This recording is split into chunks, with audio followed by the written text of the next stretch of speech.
దేశవ్యాప్తంగా చర్చకు దారితీసిన నీట్ యూజీ పరీక్షల వివాదంపై ఎన్డీఏ కీలక నిర్ణయం తీసుకుంది.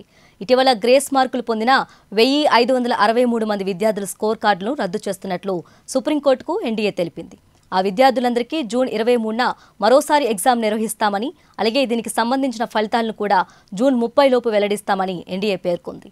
దీంతో నీట్ యూజీ 2024 కౌన్సిలింగ్ యథావిధిగా కొనసాగుతుందని స్పష్టం చేసింది.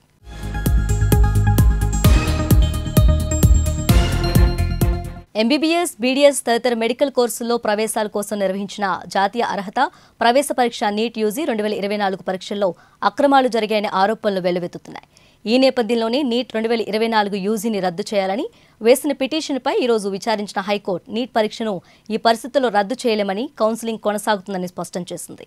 అలాగే ఈ వ్యవహారంపై 2 వారాల్లోగా వివరణ ఇవ్వాలని ఎన్టీఏని కోర్టు కోరింది. దీనిపై తదుపరి విచారణను జూలై 8వ తేదీకి వాయిదా వేసింది. జూలై 6వ తేదీ నుంచి నీట్ కౌన్సిలింగ్ ప్రారంభం కానుంది.